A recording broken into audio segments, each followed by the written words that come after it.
twin suns of the desert burned like fire over the broken land, the wind howling across endless dunes of red sand. Elias Grant had been alone for weeks fixing old communication towers on this dead planet. He was a human engineer, not a soldier, not a fighter, just a man who wanted to finish his contract and go home. His small repair ship was covered in dust, its engines weak, its supplies almost gone. That afternoon, as he checked a tower's sensor array, his scanner picked up something strange. A weak energy pulse. Not a signal, not a beacon, more like a heartbeat. He frowned and tapped his wrist pad. The reading flickered in and out. "That's odd," he muttered. The pulse came from deep in the wasteland, far from any human outpost. Elias climbed back into his ship and followed the trace. The further he flew, the darker the sky became, as if the air itself was heavy with smoke. He soon saw the source. A crashed alien craft half buried in the sand. Its silver hull was cracked and blackened, its engines still glowing faint blue. He landed nearby, feeling uneasy. "Could be pirates," he whispered. He took his repair kit, not a weapon, and walked closer. The ship was quiet except for the wind. Then he heard something. It was a soft, choked sob. Elias froze. Inside the wreck, through a broken hatch, he saw movement. Small, trembling. Carefully, he stepped in. The air smelled of metal and burnt flesh. His eyes adjusted to the dim light, and he saw a young alien child crouched beside a motionless body. The child's skin shimmered faintly silver, his large violet eyes filled with tears. The body beside him, a woman, was barely breathing. Her armor was shattered, glowing lines of blue blood running down her side. The child lifted his head, eyes wide with fear.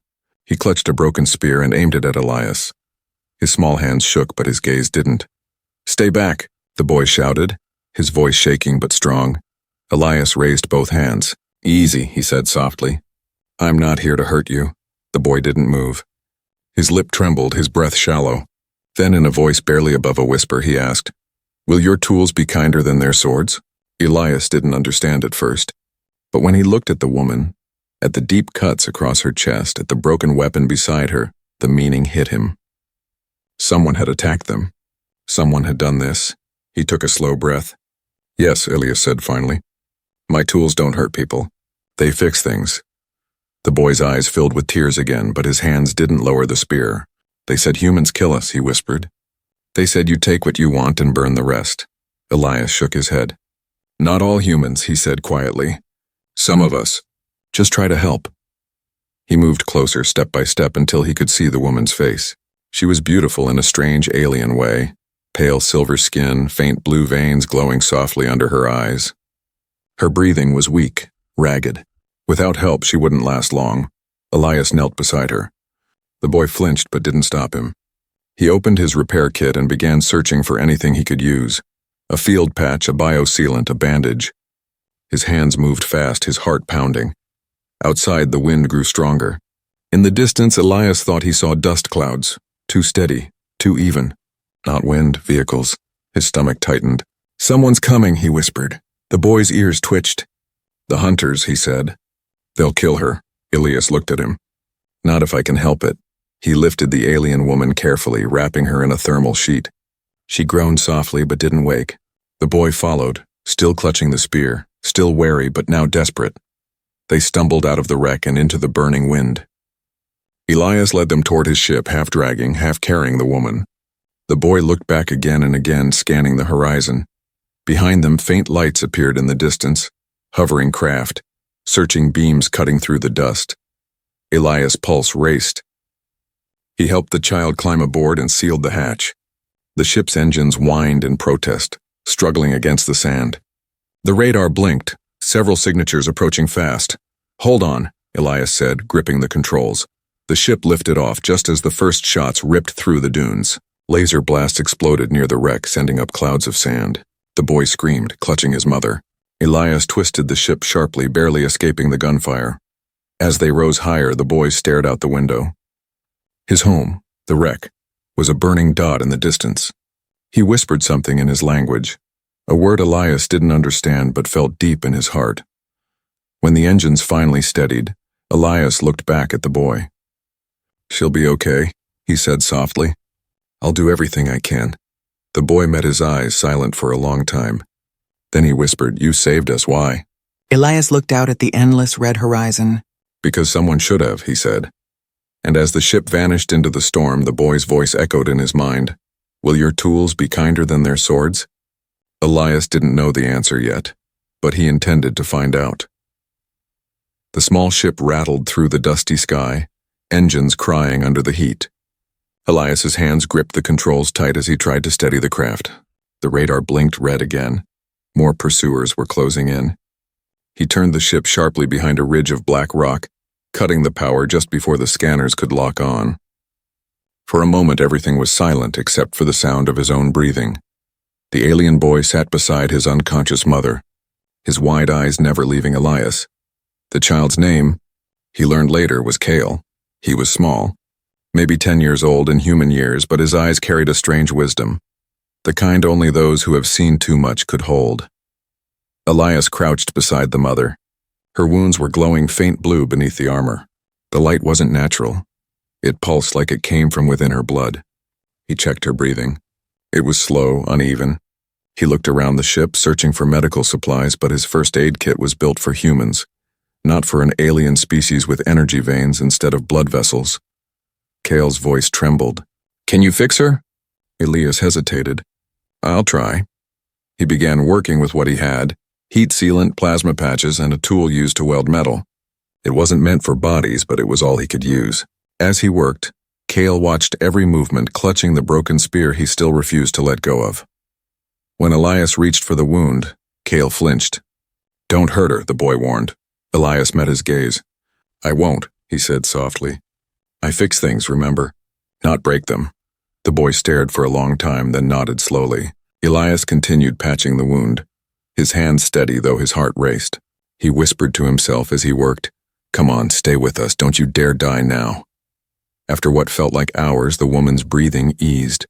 Elias stepped back, sweat running down his face. "She'll live," he said quietly. Kale's eyes filled with tears. "You saved her?" Elias smiled faintly. "For now." Outside, thunder rolled through the desert. It wasn't the weather. He looked through the viewport. A storm of sand and light approached, mixed with the glow of engines. "They're still searching," he muttered. Kyle looked up sharply. "The hunters?" "Yeah," Elias said. "We need to hide." He guided the ship to a narrow canyon and set it down beside a cliff face, then activated the camouflage netting. The hull shimmered, blending with the sand. When the engines powered down, silence returned. Inside, Kale sat beside his mother, brushing the dust from her face. "They want us because of her rank," he whispered. "She was a captain. The Thalirian Guard, they hate her for what she did." "What did she do?" Elias asked. "She tried to save humans once," Kale said bitterly. "Her soldiers died for it. Now both sides want her gone." Elias looked at him. "So the people who attacked your ship?" "They were ours," Kale said quietly. "They betrayed us." Elias felt a cold weight in his chest. War was always the same. No side clean, no cause pure. He knelt beside Kyle and said, "She's still breathing. That means there's hope." The boy looked at him, his eyes shining faintly like his mother's veins. "Why do you help us?" "You don't know us." Elias took a slow breath. "Because once long ago someone helped me when I didn't deserve it. I owe the universe one act of kindness." Kyle tilted his head. "Even if it costs your life?" Elias gave a faint smile. "Kindness always costs something." The boy didn't reply. He looked down at his hands, then at the woman lying between them. The glow around her pulse steadied. For the first time, Kyle's shoulders relaxed. Elias leaned against the wall of the ship and stared at the desert outside. The suns were setting, the horizon glowing like fire. He knew he had broken every rule of his contract. Helping an alien, especially one hunted by both sides, was a death sentence if the military found out. But when he saw the boy's small frame guarding his mother with a spear, he knew he couldn't walk away. He whispered to himself, "You're in this now, Elias, no turning back." That night, as Kale slept beside his mother, Elias took out his repair tools and began upgrading his ship's sensors. He added scramblers, changed frequencies, and programmed silent running mode. He stared at his reflection in the console screen. "If I'm going to protect them," he murmured, "I'll need more than kind words." From the shadows, Kale's quiet voice answered, half asleep, "Your tools will be enough." Elias looked over. The boy's eyes were closed, his hand resting on his mother's. For a moment, the engineer felt something strange, something like purpose. He nodded slowly.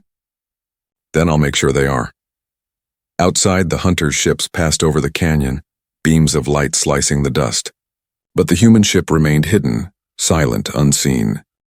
And in that silence, a bond had begun to form, between a human who built machines and a child who still believed kindness could fight war. That night, Elias made a promise, not to the boy, not even to the dying mother, but to himself.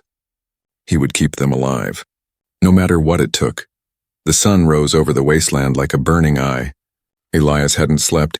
Every hour he checked the scanners, rewired circuits, and monitored the faint life signs of the alien woman. Her breathing had steadied through the night, but her pulse still flickered like a dying flame. Cale refused to leave her side. By morning, the desert was quiet again. Too quiet. Elias felt it in his bones, that strange silence that comes before something terrible. He stared at the radar, a green circle glowing faintly in the dark cabin. Then a single red dot appeared at the edge of the screen. Then another. Then 3 more. "They've found us," he whispered. Cale looked up sharply. "The hunters?" Elias nodded, already grabbing his tools. "They're scanning the canyons. We need to move." But the ship's engine was still cooling from the last flight. If he powered it up now, the heat signature would give them away instantly. They had to hide, and quickly. He turned to Cale. "Help me," he said. "We'll cover the ship." Kyle nodded without hesitation. Together they stepped out into the burning light. Elias carried a camouflage net, while Cale sprinkled magnetic sand over the hull, the same trick his mother once used in battle to confuse scanners. The boy's movements were fast, careful. He had clearly learned from soldiers. Just as they finished, a low hum filled the air. Elias looked up. 3 black drones cut through the sky like metal vultures, scanning beams sweeping the canyon floor. The sound grew louder. "Inside now," Elias hissed. They ducked into the underground chamber beneath the ship, an old mining tunnel left from before the war. It was dark and smelled of iron and dust. Elias set his wrist pad to silent mode. Above them, the drones hovered.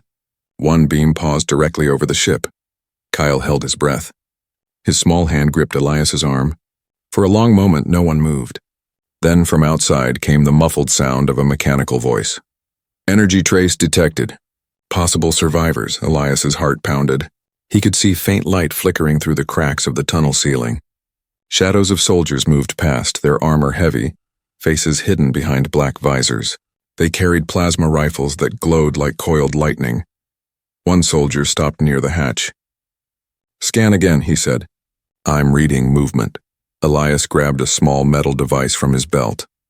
A pulse jammer, a tool he usually used to disable faulty circuits. He had modified it the night before to block short-range sensors.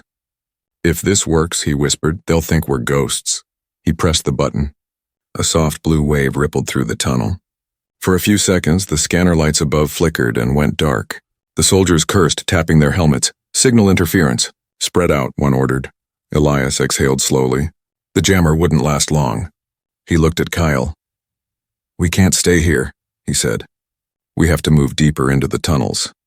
Cale nodded and helped lift his mother onto a small hover stretcher Elias had built from spare parts. The woman groaned weakly but didn't wake. They began pushing her through the narrow, dark passage. Behind them, footsteps echoed. The soldiers were moving closer. Elias led the way, using a small torch to light the walls. Strange symbols were carved into the stone, ancient Thalirian writing. Cale traced one with his fingers. "My people used to mine here," he whispered, "before the war took everything." The tunnel opened into a vast cavern lit by glowing crystals. For a moment, Elias stopped, stunned by the beauty. The crystals shimmered in blue and green, reflecting off the walls like stars trapped underground. But their wonder didn't last long. From the passage behind them came the sound of boots and metal clanks. The hunters had found the entrance. "Move!" Elias shouted. Cale pushed the stretcher while Elias turned back and threw a plasma flare. It hit the ground and exploded in a burst of white light. The tunnel shook, rocks collapsing and sealing the entrance. Dust filled the air. When the rumbling stopped, silence returned. Elias coughed, his heart hammering. Cale's small voice broke through the quiet. You stopped them." "Not for long," Elias said. They'll find another way in. They reached the far side of the cavern where an old mining lift hung by rusted cables. Elias looked up at the shaft. It led back to the surface, miles away from where they started. He began cranking the lift's motor, sparks flying. The platform groaned, rising slowly. Cale held his mother close as the lift climbed through the darkness. As they ascended, Elias looked down at the boy. "You did good, Cale," he said softly. "You stayed calm." Cale looked up, eyes wide. "I wasn't calm," he admitted. "I was scared." Elias smiled faintly. "That's what bravery is. Being scared but moving anyway." When they reached the top, sunlight poured through a narrow gap. They stepped out into a silent ridge high above the valley. The wreck and the hunters were far below, tiny dots in the distance. Cale looked out over the endless dunes. "Where will we go now?" he asked. Elias squinted toward the northern horizon. "As far as we can," he said. "Somewhere they won't find us." The boy nodded. "My mother said there's a place in the north, a safe haven for our kind." Elias looked at him, then at the faint glow in the sky where enemy ships patrolled. "Then that's where we'll go," he said. "But we'll need to survive the journey first." He glanced back at the tunnel they had escaped from, smoke still rising. He whispered to himself, "They won't stop. Not until they have her." Cale's voice was quiet but steady. "Then we won't let them." And as the two of them vanished into the burning horizon, the first drops of a coming sandstorm began to fall, erasing their tracks from the earth. The sandstorm howled like a living thing. Elias's ship lay hidden beneath a jagged cliff, its hull wrapped in thermal sheets while the wind screamed across the valley. Inside, the air was thick with dust and worry. Cale sat beside his mother, wiping her forehead with a piece of cloth. The alien woman's breathing came in slow, painful waves. Her wounds had closed, but her skin glowed faintly blue, as if her body still fought the poison of battle. Elias worked silently beside them, adjusting her breathing mask, patching the filters with thin strips of metal. When he checked her pulse, her eyes suddenly opened, bright, silver, and sharp. She grabbed his wrist with surprising strength. "Where am I?" she whispered. Elias froze. "You're safe," he said carefully. "You crashed in the dunes. I pulled you out." She studied him for a long time, her gaze heavy with suspicion. "A human," she said coldly. "Why?" Elias looked down at her hand on his wrist. "Because your son asked if my tools were kinder than their swords," he said softly. "I wanted to prove they are." Her grip loosened. Her expression flickered, just for a second, between pain and disbelief. Then she turned her head toward Cale. "You shouldn't have trusted him," she said weakly. Cale frowned. "He saved you, Mother. He fixed your wounds. The hunters would have killed us both." The woman closed her eyes again. "The hunters," she murmured, voice fading. "They won't stop until they find us." Elias stood. "Then we'll stay ahead of them," he said. She opened her eyes again, studying his face. "You don't understand," she said slowly. "They're not just soldiers. They're assassins sent by the Thalirian Council. I was their captain. I know what they do to traitors." "Traitor?" Elias asked. Her voice dropped to a whisper. "I refused to destroy a human colony. They wanted revenge after your kind bombed our cities. I saw children there, families. I disobeyed. They branded me a traitor and hunted us like animals." Elias felt something tighten in his chest. He sat down beside her. "You saved humans," he said quietly. "And now I'm saving you." For a moment, neither spoke. The only sound was the storm outside. Then Cale's small voice broke the silence. "You both saved strangers," he said softly. "Maybe that's how peace starts." The woman turned to her son, her expression softening. "You think like your father," she whispered. Elias looked up. "Where is he?" Her eyes clouded with sorrow. "Gone. He died in the same war that made me a fugitive." "He was human." Elias blinked. "Human?" She nodded faintly. "A pilot. He crashed on Thaliria during the first invasion. I was the one ordered to capture him. Instead, he taught me mercy. When the war burned everything, we fled together. Kyle was born under the red moon. Elias didn't know what to say. A human father. An alien mother. A child born between two worlds that hated each other. It felt like a cruel cosmic joke, and yet somehow it also felt like hope. He placed a hand over his heart. "Then I swear, Captain, I'll get both of you to safety. I'll finish what your husband started." Her eyes filled with tears, though she tried to hide it. "You speak like a soldier," she whispered. Elias shook his head. No, I'm just a man with tools. For the first time she smiled, small, tired, but real. Then maybe your tools will save more lives than any sword ever could. The ship rocked suddenly. A blast echoed outside. Elias rushed to the viewport. Through the storm, flashes of red light cut across the sky, scout drones. The hunters had found their trail again. "Kale, get her strapped in," Elias shouted. Kale obeyed, helping his mother into the seat. The woman's strength was fading again, but she still managed to look out the window at the red dunes. Elias started the engine. The ship's systems whined. He turned to her. "If we go north, is there a place to hide?" She nodded weakly. "The mountains. There's an old refuge from the war, hidden under the ice. If we reach it, they can't track us." "Then that's where we're going," Elias said. The ship lifted off as another explosion shook the cliffs. The storm swallowed them whole, lightning flashing across the sands. Elias fought the controls, his arms aching, his vision blurred by dust. Kale held his mother's hand tightly, whispering prayers in a language Elias didn't understand. When they finally broke through the storm, the horizon revealed a distant outline, dark peaks under a gray sky. The mountains, but the radar flashed red again. 3 enemy ships were following close behind. Elias clenched his jaw. "They're faster," he muttered. "But they don't know this terrain." The alien woman looked at him through half-closed eyes. "You're going to do something foolish, aren't you?" Elias smiled faintly. "Probably." He twisted the ship sharply, diving toward a canyon filled with metallic wreckage. The pursuers followed, firing beams that sliced the air around them. The entire valley lit up with fire and debris. As they weaved between the wrecks, Elias shouted, "Kale, hold on to your mother!" A missile struck the canyon wall beside them, sending shards of stone flying. One piece tore through the hull, grazing Elias's shoulder. He cried out but didn't stop. Finally, he spotted a narrow tunnel ahead just big enough for his ship. "We're going in," he yelled. The ship plunged into the darkness, scraping the walls, sparks flying everywhere. Behind them, the hunters fired blindly. But the tunnel collapsed under the blast, sealing the entrance with a roar of falling rock. When silence returned, Elias's hands trembled on the controls. His shoulder bled, but he didn't care. He turned to check on them. The mother was unconscious again, Kale holding her hand tightly, whispering, "She'll live.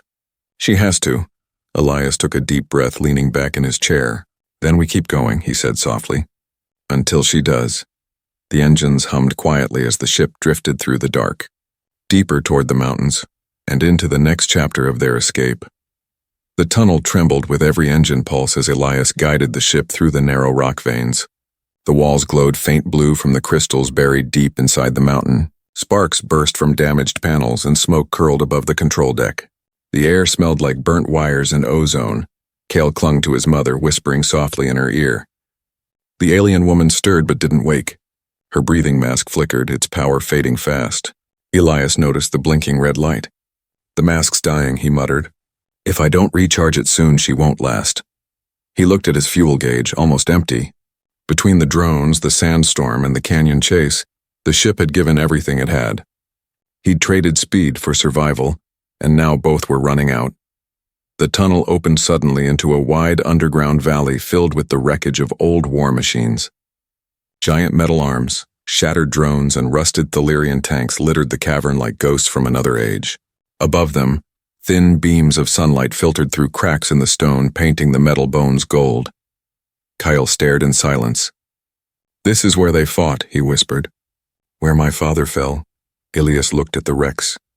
"Then maybe this place can help us again." He landed the ship beside an old energy hauler and jumped out. His boots sank into the ash. The smell of oil and decay hung heavy in the air. He ran to a broken generator, kicked it open, and began stripping its power cells. Kale watched him work. "You're stealing from the dead," the boy said softly. Elias glanced at him. "No," he said. "I'm borrowing from them to save someone still alive." Kale nodded, understanding. Together they carried the power cells back to the ship. Elias opened the side panel, connected the wires, and held his breath. The lights flickered, then glowed bright green. The breathing mask powered back on. Kale let out a shaky sigh. "You did it." "Barely," Elias said, wiping sweat from his forehead. The woman's eyes fluttered open, weak but aware. "Where are we?" she whispered. In the heart of old war ruins, Elias said. Safe for now. She turned her head toward him. You're bleeding, she said. He looked down. The wound on his shoulder had reopened. Blood soaked through his sleeve. It's nothing, he lied. But before he could move, Cale reached for the med pack. Let me, the boy said. His small hands worked carefully, copying the way Elias had treated his mother before. Elias smiled faintly through the pain. You're learning fast. Cale grinned a little. You said tools can heal, right? Then I'll use them too. For a moment, a strange peace filled the ship. The wind outside howled through the ruins like distant voices, but inside, there was only the hum of the engine and the soft breathing of the living. That peace didn't last. A sharp tone echoed from the radar. 3 signals, close, moving fast. Elias froze. They tracked the energy spike, he said. They're coming. The alien woman tried to stand but fell back, too weak. Leave me, she whispered. Take Kyle and go. No, Elias said firmly. We're not leaving anyone. He grabbed the pilot seat and powered the ship. Engines roared, shaking dust off the ceiling. Cale held his mother tight as Elias guided the ship through the ruins, dodging between giant broken mechs and collapsed tunnels. Behind them, enemy drones swooped down, firing plasma bolts that turned the metal graveyard into a sea of fire. Explosions lit the dark, reflecting in Cale's frightened eyes.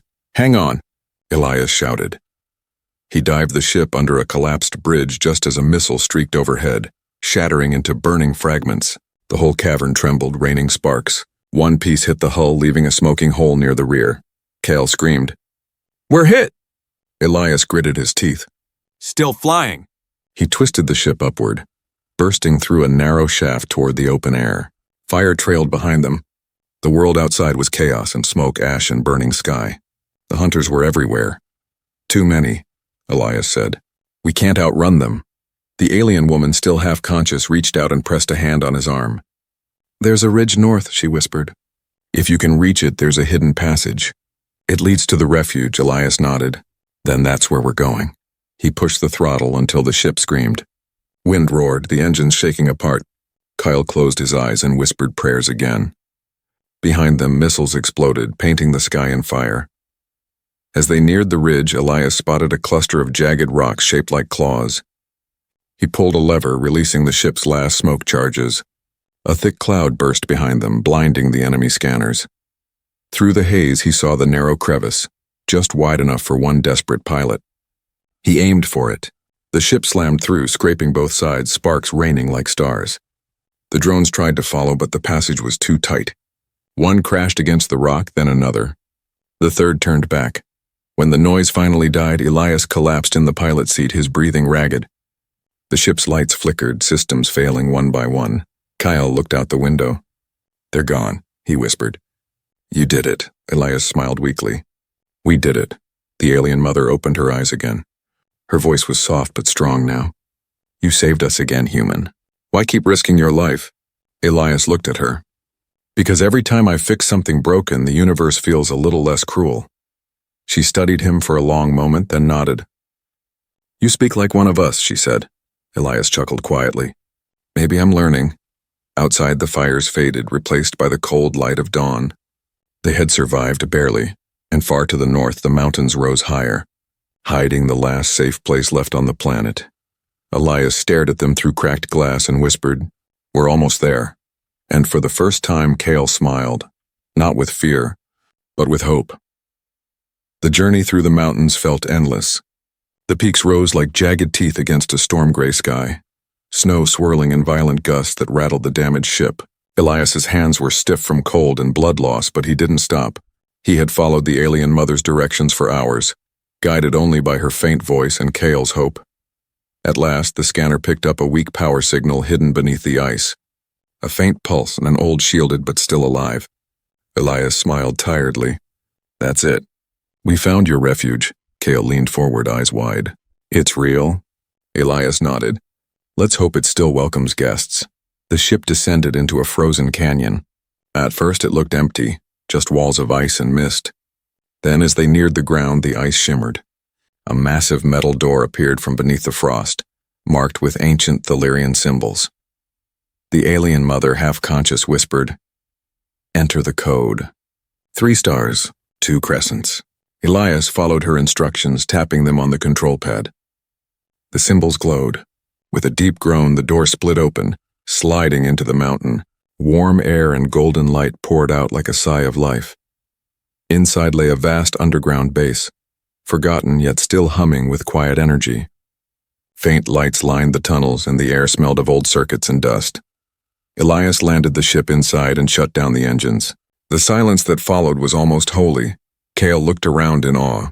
"Mother said our people built this during the first invasion," he whispered. "They called it Haven Below the Ice." Elias stepped out, boots crunching on frozen steel. Let's hope it still lives up to its name. He helped carry the alien woman down the ramp. Her skin had lost its glow. Her breath came in shallow gasps. Cale's small hands trembled as he held hers. "Stay with me, Mother," he whispered. "We made it." Elias searched the control room until he found an old medical pod. It was dusty, but the system still hummed faintly.